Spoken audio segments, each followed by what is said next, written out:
Good afternoon, everybody. Today we are going to start our textbook 1.1. The name of our poem is Teenager's Prayer. This poem is written by J. Morse. This poem is nothing but a prayer. A prayer means a worship to a God. Teenagers mean a age group 13 to 19 years. Here, a poet is the representative of a teenage.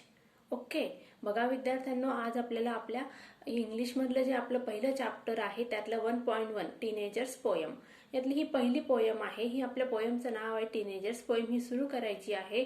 यामध्ये जे Morse यांनी ही कविता लिहिलेली आहे. ही कविता म्हणजे काय तर मग केलेली प्रार्थना आहे. एक जो मुलगा आहे किंवा मुलगी आपण काही म्हणू शकतो तो रिप्रेझेंट करतो. कवी त्यांचं रिप्रेझेंटेटिव्ह आहे टीनेजर्स ग्रुपचं. किशोरवयीन मुलांचं प्रतिनिधित्व करणारा कवी आहे. आणि या ठिकाणी कवीने काय केलेलं आहे, त्या मुलांचं म्हणजे कवी त्या मुलांचं रिप्रेझेंटेशन करतो आणि त्या माध्यमातून कवी आपल्याला काय चांगल्या गोष्टी आहेत आणि काय वाईट गोष्टी आहे आणि त्या आम्हाला मार्गदर्शन करावं अशी कवी काय करत आहे, देवाकडे प्रार्थना करत आहे की जेणेकरून येणाऱ्या भविष्यामध्ये मला माझं चांगलं आयुष्य जगता येईल, यासाठी देवाने मला योग्य मार्ग दाखवावा अशी प्रार्थना या कवितेच्या माध्यमातून करण्यात आलेली आहे.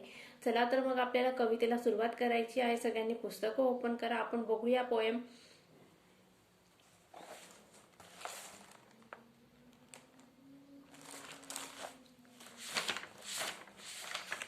Teenagers prayer. मी आता कविता वाचत आहे, सगळ्यांनी नीट लक्ष द्यायचं आहे. Each day brings new beginnings, decisions I must make. I am only the one to choose the road that I will take. बघा या ठिकाणी पोयम आहे ही किती चार लाईनचे स्टांजा आहेत आणि हे किती आहे 5 स्टांजा आहेत. 1 2 3 4 5 बरोबर 5 स्टांजा आहेत हे. आणि हे 5 स्टांजा आहेत 4 लाईनचे. मग या ठिकाणी आपल्याला सेंट्रल आयडिया आणि ते इन्फॉर्मेशन देताना काय लिहायचं आहे की 5 स्टांजास ऑफ 4 लाईन्स. ओके, मग या ठिकाणी the name of the poem is teenagers prayer. Title झालं. नंतर author J Morse. This poem is written by J Morse. नंतर मग या ठिकाणी आपल्याला लिहायचं आहे की 5 stanzas of equal 4 lines. Rhyme scheme काय या पोएमची ABCD. अशा प्रकारे आपल्याला या पोएमचं डिवायडेशन मी तुम्हाला सांगितलेलं आहे. सगळ्यांनी नीट लक्ष द्यायचं आहे. बघूया. पहिला स्टांजा वाचते मी परत.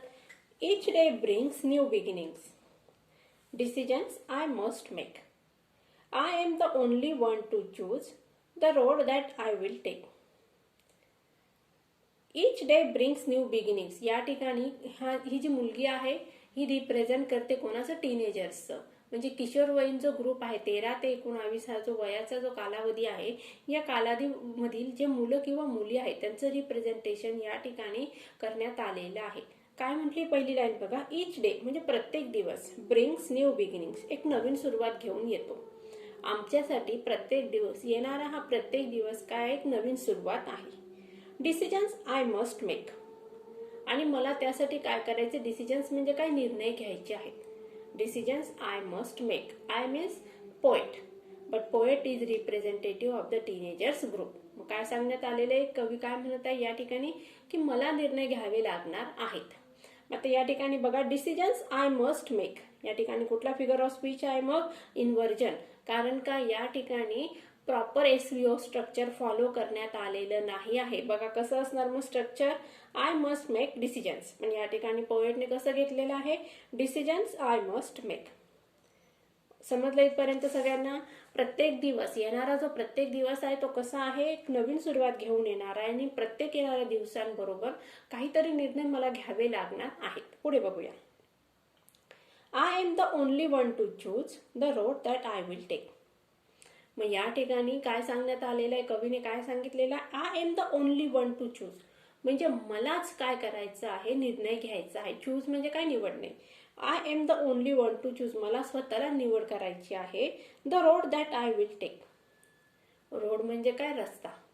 आय विल टेक, म्हणजे मला निवडायचा आहे रस्ता, तो निवडण्यासाठी मलाच निर्णय घ्यावे लागणार आहेत. हे बघा, हा झाला शब्दशः अर्थ. काय सांगण्यात आलंय पहिल्या पोयमचा शब्दशः अर्थ मी परत एकदा सांगते की या ठिकाणी जो मुलगा किंवा मुलगी आहे ती देवाकडे प्रार्थना करत आणि काय सांगत आहे की येणारा प्रत्येक दिवस आमच्यासाठी एक नवीन सकाळ घेऊन येत असतो आणि त्या प्रत्येक दिवसा परत काहीतरी नवीन निर्णय घ्यावे लागत असतात आणि मग जे निर्णय आम्ही घेत असतो, जे काही आम्ही निवडत असतो, त्यामुळे काय होणार आहे, the road I will take, आणि मला रोड म्हणजे मार्ग निवडायचा आहे. आता या ठिकाणी बघा, I am the only one to choose. या ठिकाणी आपल्याला सद्गुरू वामनराव पै यांचं बोलणं आठवतं बघा. त्यांनी काय म्हटलेलं आहे, तूच आहे तुझ्या जीवनाचा शिल्पकार. वामनराव पै काय म्हणतात, तूच आहे तुझ्या जीवनाचा शिल्पकार. त्याच्याशी रिलेटेड ही लाईन आहे, I am the only one to choose. मलाच निवडायचं आहे, म्हणजे जे काही माझ्या आयुष्यात चांगलं किंवा वाईट होणार आहे त्याला जबाबदार मीच असणार आहे. माझं आयुष्य घडवण्याचा मला अधिकार आहे आणि तोच मला करायचा आहे. The road that I will take. आता या ठिकाणी the road that I will take या लाईनमध्ये मेटाफर हा फिगर ऑफ स्पीच आहे. कुठला फिगर ऑफ स्पीच आहे, मेटाफर. आता मेटाफर मध्ये काय असतं बघा, या ठिकाणी इनडायरेक्ट कंपॅरिझन असते. In the metaphor, in this figure of speech, there is the indirect comparison between the two objects, implied comparison. Okay. मग या ठिकाणी बघा, डिसिजन या ठिकाणी काय केलेलं आहे बघा, रोड म्हणजे काय, लाईफ, आयुष्य, म्हणजे कुठल्या रस्त्याने जायचं, म्हणजे आयुष्य मला कशा मार्गाने जगायचं आहे त्या निर्णय मला घ्यायचा आहे, असं या ठिकाणी कवीने सांगितलेले. आता मी आता तुम्हाला इंग्लिश टू इंग्लिश समरी सांगते. In the first stanza, the poet is the representative of the teenagers group. He speaks with the god. What he says that, he says that every day brings new beginning. Every day is the new. In every day he has the face to new and each new things. Again, what the poet says that every day he has to take the decisions related to his life. And what he says that I am the only, and he has to choose. He has to decide which way he should choose the life. Which way he has to choose, or which way of life he should choose to live. So the poet says that every day is the new beginning. In every day he has to face various difficulties and problems, and to overcome the difficulties and problems he has to take the decisions, and the decisions will take him to the proper way. Second stanza. सगळ्यांना पहिला stanza समजला, मग चला दुसरा stanza बघूया. I can choose to take the road of life that leads to great success, or travel down the darkened road that leads to great distress. I can choose to take the road of life. बघा काय सांगत आहे कवी या ठिकाणी, I can choose, मी निवडू शकतो. काय निवडू शकतो, to take the road of life. आयुष्याचा जो रस्ता आहे तो मला निवडायचा आहे, मी स्वतः निवडू शकतो. I can choose. Can is the model auxiliary verb. Can म्हणजे काय, एबल. मी एबल आहे, सामर्थ्यवान आहे, कशासाठी, मार्ग निवडण्यासाठी. That leads to great success, म्हणजे मी असा रस्ता निवडणार आहे की ज्यामुळे मला सक्सेस म्हणजे काय, यशाकडे जायचा मार्ग मला निवडायचा आहे. और travel down the darken road, किंवा मग मी कधी कधी माझ्याकडून काय होणार, मार्ग चुकीचा निवडला जाणार, त्यामुळे काय होणार की जो मार्ग मी निवडणार आहे तो मला अंधकारमय अशा भविष्याकडे घेऊन जाणार. म्हणजे या ठिकाणी कवीने काय सांगितलेलं आहे की माझ्या आयुष्यातील चांगले किंवा वाईट निर्णय घेण्याची जबाबदारी माझ्यावर आहे, आणि ते निर्णय घेतल्यानंतर मग जर समजा चांगला निर्णय घेतला गेला तर माझं भविष्य कसं असणार आहे, उज्ज्वल असणार आहे. आणि समजा चुकीपणे किंवा चुकीने, नजर चुकीने एखादा डिसिजन माझ्याकडून वाईट घेतला गेला तर माझं भविष्य कसं असणार आहे, अंधकारमय असणार आहे. बघूया. I can choose to take the road of life. Here poet says that he is able to choose the way, which way he should live his life, and that leads to a great success. There are the two ways. The poet is speaking with us, and what he says that on the way he was traveling, and the road is divided on the two ways. 4. Okay. म्हणजे या ठिकाणी रस्ता किती मार्गाने विभागलेला आहे, 2 मार्गाने. आता येणारा एक रस्ता जो आहे तो कसा आहे, सक्सेस कडे जातो, आणि दुसरा जो रस्ता आहे तो कशाकडे जातो, डिस्ट्रेस कडे जातो. मग कवी काय सांगत आहे, तो एबल आहे कशासाठी, चांगला किंवा वाईट मार्ग निवडण्यासाठी. म्हणजे त्याला समजतं की येणारा एक रस्ता चांगला आहे आणि हा वाईट आहे. म्हणजे दोन रस्ते आहेत, त्यापैकी कुठला चांगला किंवा कुठला वाईट हे कवीला माहित नाहीये. आता या ठिकाणी कवी कन्फ्यूज आहे, म्हणून कवी काय सांगत आहे, त्याला ॲबिलिटी आहे. कुठली ॲबिलिटी आहे, रस्ता निवडण्याची, म्हणजे आयुष्याचा मार्ग निवडण्याची, की जसा प्रशस्त मार्ग की जो त्याला उज्ज्वल भविष्याकडे घेऊन जाणार, आणि एक असा मार्ग आहे की जो त्याला अंधकारमय अशा रस्त्याकडे नेऊन सोडणार. Or travel down that leads to great success, or travel down darkened road that leads to great distress. आता या ठिकाणी डार्कन म्हणजे रेफर्स टू इव्हिल. डार्क म्हणजे काय बघा, अंधकार. आता संध्याकाळ किंवा अंधार, रात्र झाल्यानंतर काय असतं, सगळीकडे अंधकारमय असतो. आता या ठिकाणी आपण काय म्हणतो, सकाळ म्हणजे उजेड, उजेड म्हणजे काय, प्रकाश, प्रकाश म्हणजे तेजाचं प्रतीक आहे, आणि अंधकार म्हणजे कशाचं, वाईटाचं प्रतीक आहे. डिस्ट्रेस म्हणजे काय, गुड वरी अँड स्ट्रेन. म्हणजे एक रस्ता जो आहे तो कवीला यशस्वीकडे किंवा यशस्वीतेकडे घेऊन जाणार आहे, आणि दुसरा रस्ता हा कवीच्या आयुष्यामध्ये दुःख, ताण, तणाव, टेन्शन आणणार आहे. In the second stanza, the poet says that in his life there are the two ways. One road leads to him great success, but other road takes him to the trace that leads to great distress. Now we are going to learn the third stanza. Please open up my eyes, dear Lord, that I might clearly see. Help me stand for what is right. Bring out the best in me. In the third stanza, the poet is speaking with the Lord. So, Lord means God. So, here the apostrophe, this figure of speech is used. In this figure of speech, there is the direct speaking or direct address to the God. So, this figure of speech is called. बघा विद्यार्थ्यांना, apostrophe हा एक नवीन figure of speech आपल्याला introduce करण्यात आलेला आहे.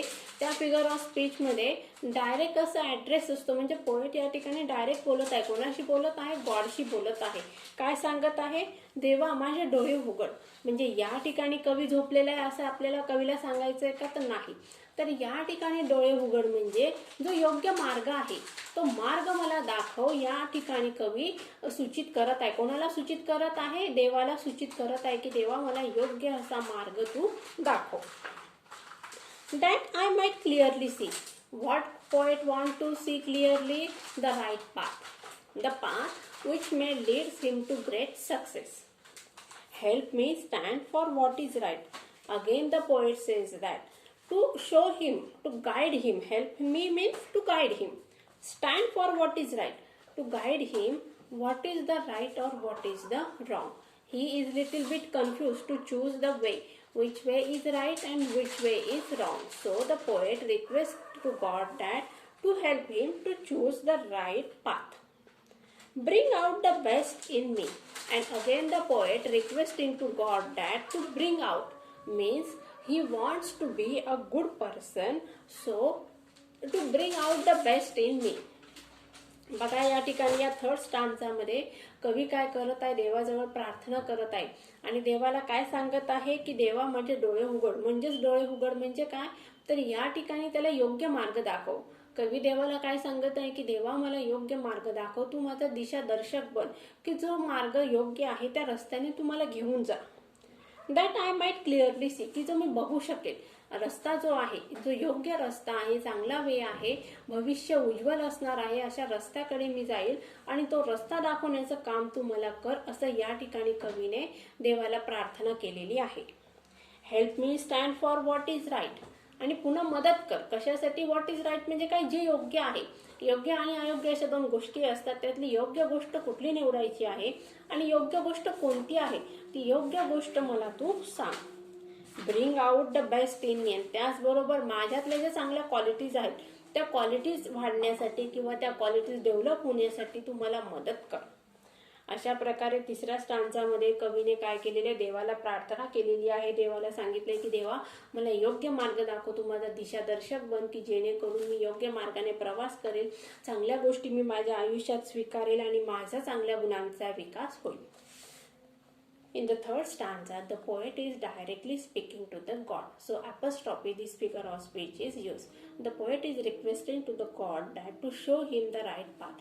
He is little bit confused, which is the right and which is the wrong. So the poet is requesting to the god that to show him the right path.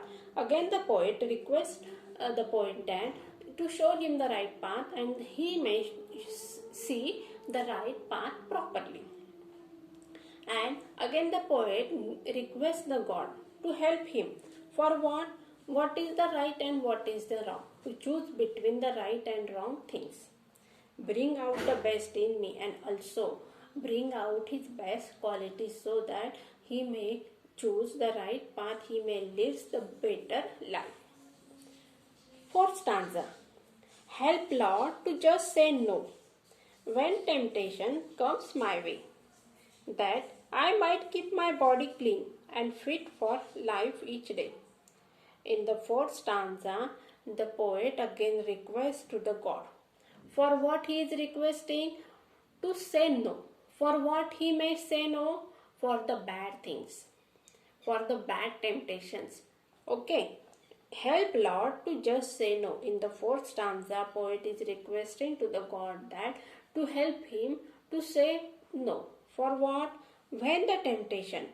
He may say no to the temptation. Temptations means here the meaning is given a strong wish to do something bad or wrong. म्हणजे आपली प्रबळ इच्छा होणे, कुठल्या गोष्टीसाठी प्रबळ इच्छा होणे, वाईट गोष्ट करण्यासाठी आपली मनात प्रबळ इच्छा निर्माण होणे, त्याला काय म्हटलं जातं? टेम्पटेशन, प्रलोभन. मराठीत काय म्हणतात त्याला? प्रलोभन. अशी काही प्रलोभनं असतील की त्या प्रलोभनांचा मी बळी नको पडायला पाहिजे, त्या प्रलोभनाला मी नको म्हणायला पाहिजे, अशी तुम्हाला काय कर देवा या ठिकाणी मला चांगली बुद्धी दे, अशी प्रार्थना या ठिकाणी कवी कोणाकडे करत आहे? देवाकडे करत आहे. Help lord to just say no. देवा मला मदत कर, नाही म्हणायची सद्बुद्धी दे, चुकीच्या गोष्टींना नको म्हणण्याची मला सद्बुद्धी दे, किंवा चुकीच्या गोष्टींना माझा बळी नको पडायला पाहिजे यासाठी तू मला बुद्धी दे. When temptation comes my way, that I might keep my body clean and fit for life each day. या ज्या नेक्स्ट 2 लाईन्स आहेत त्या अतिशय महत्त्वपूर्ण आहेत. या लाईन्समध्ये डीप मिनिंग किंवा हिडन मिनिंग आहे. बघा काय म्हटलेलं आहे? That I might keep my body clean. मी माझं शरीर स्वच्छ ठेवायला पाहिजे. म्हणजे या ठिकाणी कवी आंघोळ करत नाही का? किंवा टीनेजर्सचा ग्रुप आहे, तुम्ही जे टीनेजर्स विद्यार्थी आहात ते हे स्वच्छ राहत नाही का? तर नाही, असा मिनिंग या ठिकाणी नाही आहे. तर या ठिकाणी कवीला काय सांगायचंय बघा? That I might keep my body clean. आता टीनेजर्स म्हणजे काय? तुमचं एज ग्रुप काय सांगितलेलं आहे या ठिकाणी? 13 ते 19 वर्षाचा जो पिरियड आहे, या जो वय असतं हे अतिशय घातक असतं. घातक म्हणजे बघा, जर आपण योग्य मार्गाला लागलो तर आपलं आयुष्य व्यवस्थित होणार आहे, आणि जर वाईट संगत लागली तर या वाईट संगतीमुळे संपूर्ण आयुष्याचा काय होणार आहे? खराब होणार आहे. संपूर्ण आयुष्य उद्ध्वस्त होणार आहे. या ठिकाणी बघा, वाईट मित्रांची संगत असली तर आपलं आयुष्य खराब होणार आहे. त्याचबरोबर आपल्याला वेगवेगळ्या वाईट जर व्यसन लागले, त्या व्यसनांमुळे सुद्धा माणसाचं आयुष्य उद्ध्वस्त होत असतं. आता या वयामध्ये चांगल्या आणि वाईट गोष्टी कुठल्या हे निवडणं आपल्याला थोडंसं कन्फ्यूज होत असतं. म्हणून या ठिकाणी कवी काय करत आहे? देवाला प्रार्थना करत आहे की देवा मला मदत कर. कारण का?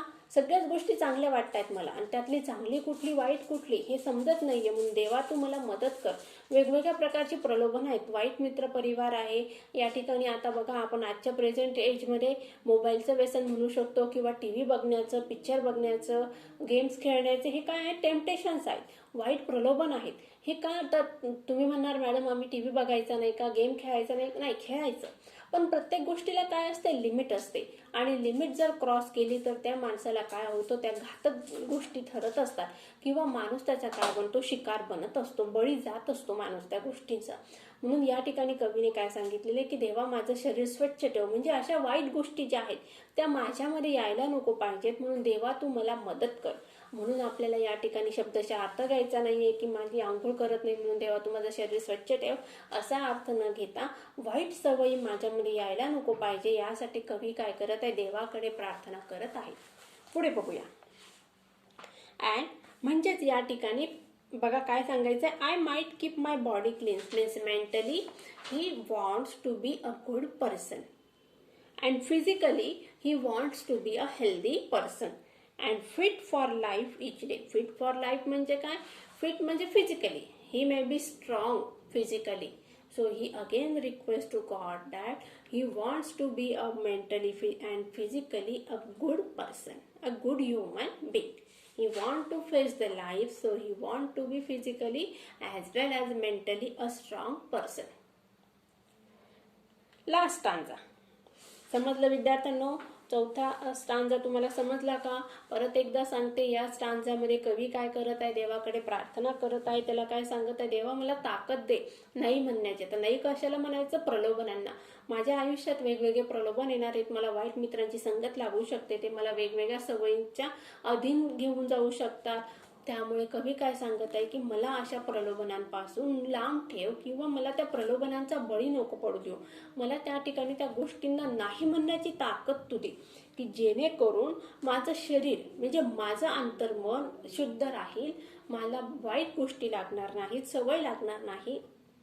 त्याचबरोबर माझं जे शरीर आहे म्हणजे शारीरिकदृष्ट्या मी कसा पाहिजे? हेल्दी पाहिजे, स्ट्रॉंग पाहिजे. म्हणजेच मग या ठिकाणी कवीने काय सांगितलेलं आहे? मेंटली आणि फिजिकली मी एक स्ट्रॉंग ह्युमन बिईंग पाहिजे आहे आणि त्यासाठी देवा तू मला मदत कर. The poet is requesting to god to make him mentally and as well as physically a strong human being. Okay, the last stanza.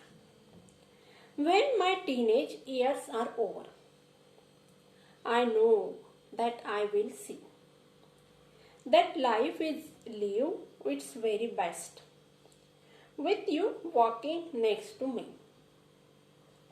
In the last stanza, the poet is speaking about his teenage years.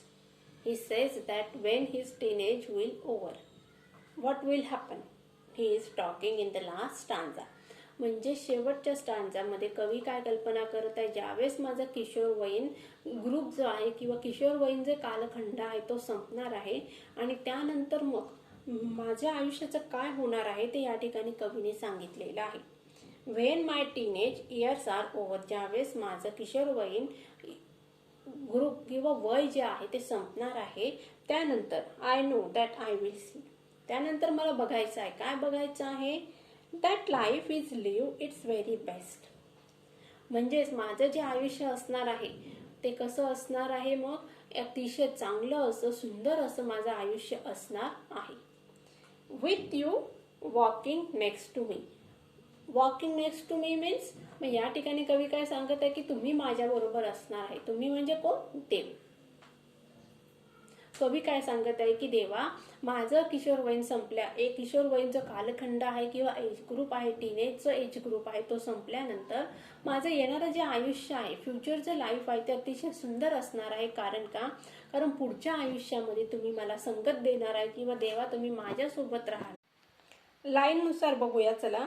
When my teenage years are over, I know that I will see.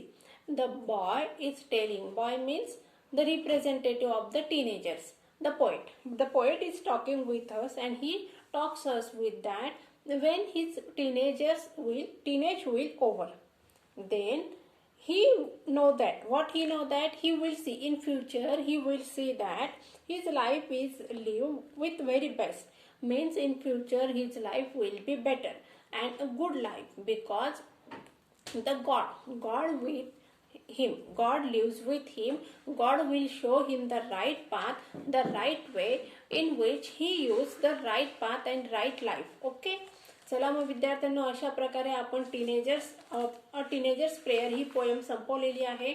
आता येणाऱ्या पुढच्या लेक्चरमध्ये आपल्याला workshop बघायचं आहे. Take care and good bye.